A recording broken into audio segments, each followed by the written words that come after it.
ठीक है। तो अब हम पढ़ेंगे CTD, HYST या TMT बार्स। तो इसमें हम क्या करते हैं, सबसे पहले देखते हैं प्रूफ स्ट्रेन।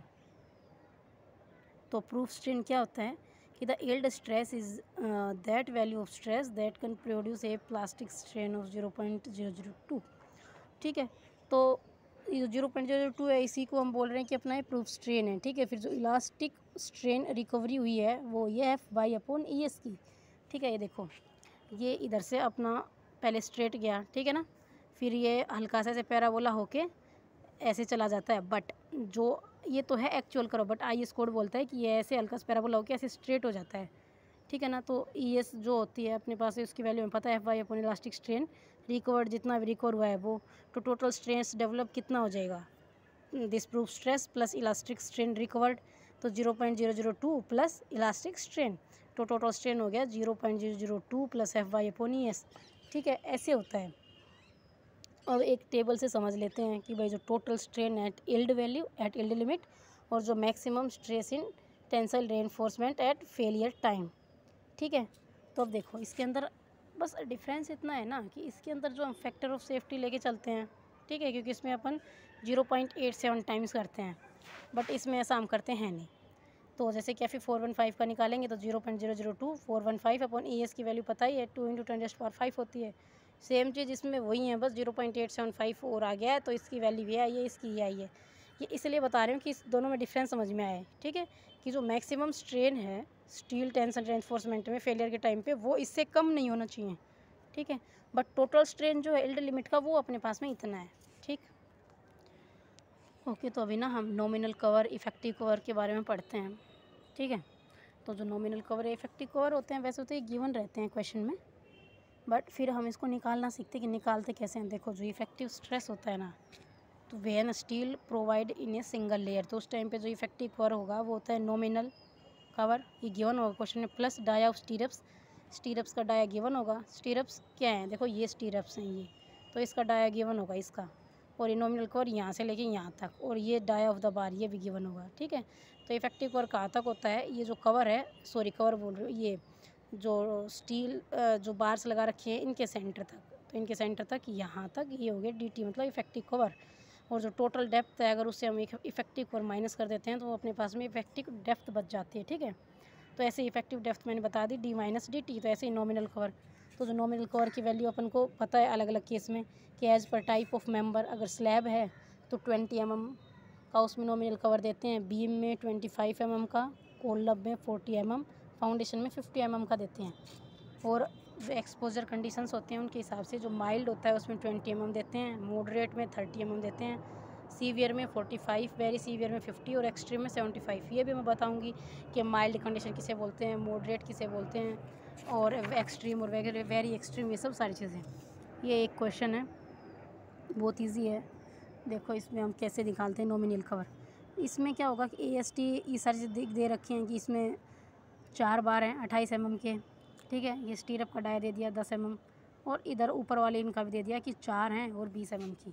तो एक निकाल के बता देती हूँ, बाकी आप कर लेना। तो नॉमिनल कवर क्या है, 50 mm है वेरी सीवियर के केस में। ठीक है। तो DT क्या है, DT होता है इफेक्टिव कवर, तो nominal cover plus dia of the stirrups plus half of ये जो इसका डाया है ये, तो कितना होगा इसमें, पहले ही गिवन होता है नॉमिनल 50 है, तो इसमें मैंने लिखा नहीं है, बता रखा है ना कि वेरी सीवियर मैंने बताया था कि 50 होता है, तो लिखने की ज़रूरत नहीं है, ये अंडरस्टूड है, ये याद करने हैं। तो नॉमिनल कवर हो गया 50, डाया ऑफ स्टीरअप है 10, और ये कितने हैं 28 था, तो हाफ होता है, तो एक 1/2 × 28, तो आ गया 74।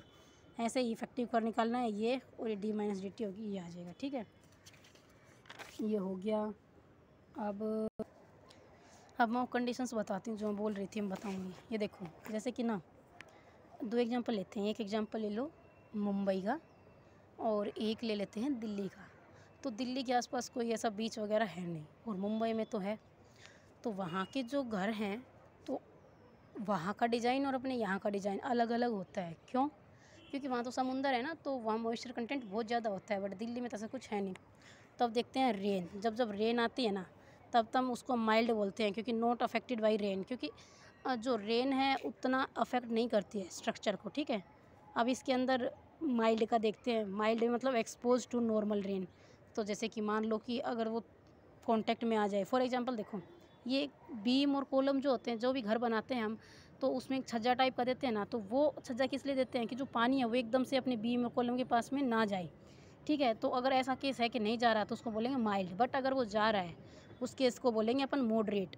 बट अगर बहुत ही ज़्यादा बारिश हो रही है, जैसे कि मेघालय साइड में होती रहती है, तो वो है सीवियर इस केस में, ठीक है। और इसमें वेरी सीवियर और एक्सट्रीम कंडीशंस होती नहीं है। बट अगर जैसे कि नॉर्मल वाटर है, तो नॉर्मल वाटर के केस में माइल्ड कंडीशन आती नहीं है।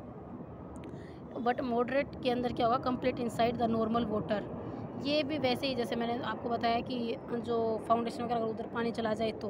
अब अल्टरनेट ड्राई और वेट कंडीशन, ये क्या है कि जैसे कि मान लो कोई एक बिल्डिंग है, तो कोई मान लो नदी वगैरह है, उसके अंदर हम वो बनाते हैं कॉलम जब उसमें देते हैं तो वो कुछ तो पानी के अंदर होता है, कुछ पानी के बाहर भी होता है, क्योंकि वो जो ब्रिज बना है, ब्रिज पानी के अंदर तो नहीं है, पानी के बाहर ही है। और ब्रिज टिका हुआ किस पे है, कॉलम पे टिका हुआ है। तो अगर वो कॉलम पे टिका हुआ है तो उस केस में ये अल्टरनेट ड्राई और वेट की कंडीशन होती है, वो सीवियर टू एक्सपोज्ड में आएगी, ठीक है। वेरी सीवियर और एक्सट्रीम तो इसमें भी नहीं होती। बट अब हम एक केस लेते हैं सी कोस्ट एरिया का, कि जो सी के पास में है उसमें माइल्ड तो नहीं होती, बट जो मॉडरेट कंडीशन होती है ना वो होती है। क्यों? क्योंकि उसमें जो स्ट्रक्चर हमने बनाया है, मॉइस्चर ज़्यादा होने के कारण तो जो हमने जो स्टील दिया है वो जो है ना वो एक्सपेंड कर जाता है, क्योंकि उसका कोरोजन हो जाता है, क्योंकि उसको उधर ऑक्सीजन भी मिल जाती है और वाटर भी मिल जाता है इस वजह से। तो ये अपने मॉडरेट है, ये कम्प्लीटली इनसाइड वाटर जो होगा उसके लिए सीवियर होगा। ऐसे ही expose to sea coast environment, तो उसके लिए सीवियर होगा, ठीक है।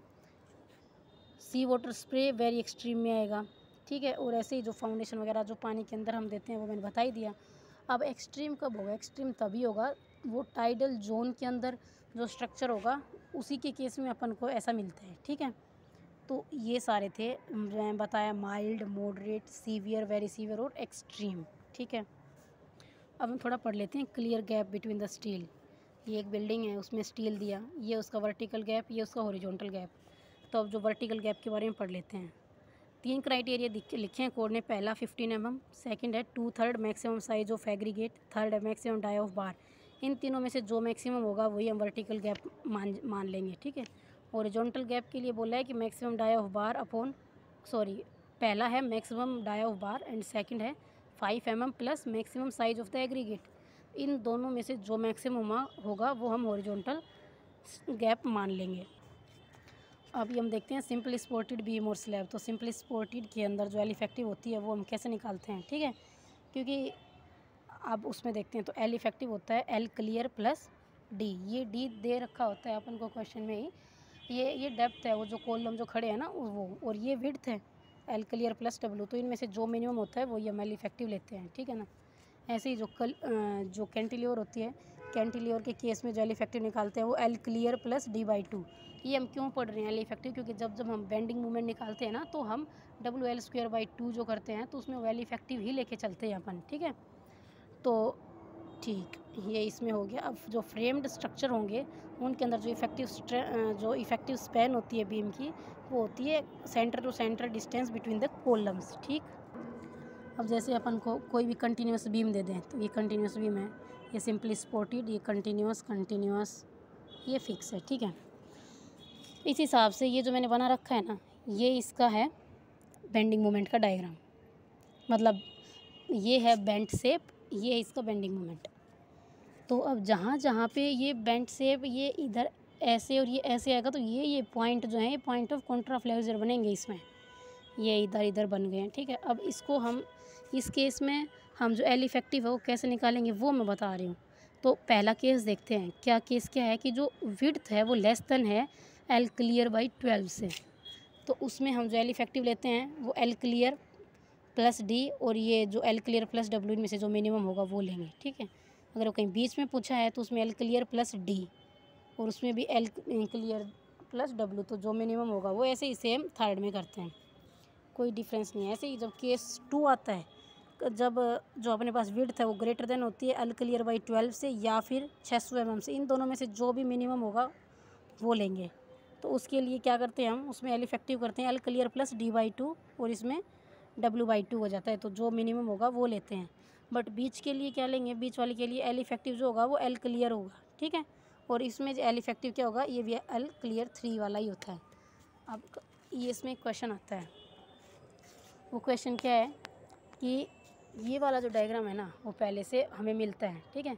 फिर वो पूछते हैं कि आप बताओ इसके जो मूवमेंट्स बता दो, M1 M2 M3 और M4 की जो वैल्यू होगी वो, ये वैल्यू भी गिवन होती है, बस हमें उसमें बताना रहता है क्या। उनके पूछने का मतलब होता है कि हमें ये जो फैक्टर्स हैं याद है कि नहीं है, डेड लोड के और लाइव लोड के, ये याद करने हैं। जैसे कि डेड लोड में ये पहले में 1/12 1/10 1/16 1/12 इंटू रहता है WD इंटू LE², ये एल इफेक्टिव है, ठीक है। और ऐसे ही लाइव लोड के 1/10 1/9 1/12 1/9, ये WL इंटू एल इफेक्टिव का स्क्वायर। एक बताती हूँ, फॉर एग्जांपल M1 क्या आएगा, 1/12 into WD into L effective का स्क्वायर प्लस 1/10, ठीक है, 1/10 इंटू WD LE का स्क्वायर, ठीक है ना। देखो क्या है, फिर से देखो, ये 1/10 ये यहाँ वाला नहीं है, यहाँ वाला 1/10 का बता रही थी मैं, क्यों, क्योंकि ये dead load plus live load होगा ना, तो this into this plus this into this. ऐसे ही मान लो अगर कहीं बीच वाले का पूछ ले तो हमको एवरेज निकालना पड़ता है।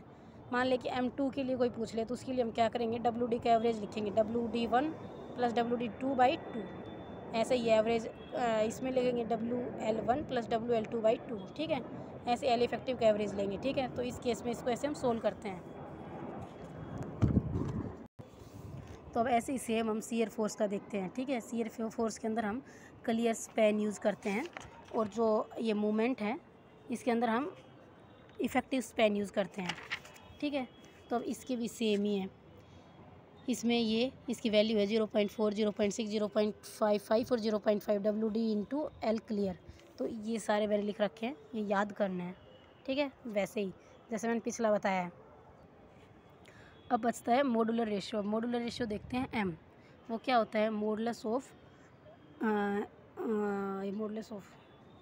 हाँ क्या मतलब, modulus of elasticity upon of steel upon modulus of elasticity of concrete. से ये 10 आ गया। 10 आने का मतलब है कि जो स्टील है वो 10 टाइम ज़्यादा स्ट्रॉन्गर है कंक्रीट से। तो अगर इसी को हम ऐसे रिप्रेजेंट करते हैं कि FS = M इंटू FC, कि जो चीज़ ज़्यादा स्ट्रॉन्गर है उसको बताने के लिए। तो ऐसे अगर इक्विवेलेंट कोई एरिया पूछे in terms of concrete for AST तो वो हो जाता है M इंटू AST, ठीक है। अब इसी के अंदर हम क्रैक और अनक्रैक सेक्शन देखते हैं। तो जो क्रैक और अनक्रैक सेक्शन होते हैं ना, वो हम एक तरीके से बेंडिंग मोमेंट से ही पता लगा सकते हैं। तो जैसे कि देखो, कोई भी सेक्शन क्रैक कब होगा, जब उसका मैक्सिमम जो बेंडिंग मोमेंट है वो ज़्यादा मैक्सिमम पे पहुंच जाएगा, तो उसके चांस हो जाएंगे क्रैक करने की। बट अगर उसका बेंडिंग मोमेंट ही जो है वो कम आ रहा है तो मतलब वो एक अनकरेक्ट सेक्शन होगा, ठीक है। तो इस केस को हम ऐसे समझ सकते हैं। तो जो अनकरेक्ट सेक्शन होगा उसके अंदर जो अपनी जो FCBT की वैल्यू है वो लेस देन इक्वल्स टू आनी चाहिए 0.7 √ FC के लिए, ठीक है। इसको हम क्रैकिंग भी बोलते हैं। अब इसमें बोल सकते हैं कि जो कंक्रीट एरिया है ऑन टेंशन साइड उसको हम नेगलेक्ट नहीं करते हैं, उसको हम लेते हैं। और जैसे मैंने बताया कि बेंडिंग मोमेंट इसमें स्मॉल रहता है। ऐसे ही क्रैक सेक्शन, तो जो क्रैक सेक्शन होता है उसके अंदर बेंडिंग मोमेंट तो ज़्यादा रहता है, ठीक है। तो उसमें हम नेगलेक्ट करके चलते हैं कंक्रीट एरिया को, ठीक है। फिर उसको सॉल्व करते हैं। तो ये जो एक फॉर्मूला जो हम बहुत देर से पढ़ते हुए भी आ रहे थे ना, कि जो FCBT क्या होता है, bending moment upon ICR into D - XA। ये जो ICR है ये क्रैकिंग का, ये हमें निकालना होता है। ये value greater than equal to 0.7 √ FC के, इस वैल्यू के ऊपर अपना कोई कंट्रोल नहीं होता है। तो इसलिए हम जो बाकी के क्राइटेरियाज़ हैं उन पे कंट्रोल करने की कोशिश करते हैं। तो ये जो था, ये मैंने जितने भी बेसिक्स टर्म्स थी फर्स्ट यूनिट की वो सारी बता दी हैं। Thank you.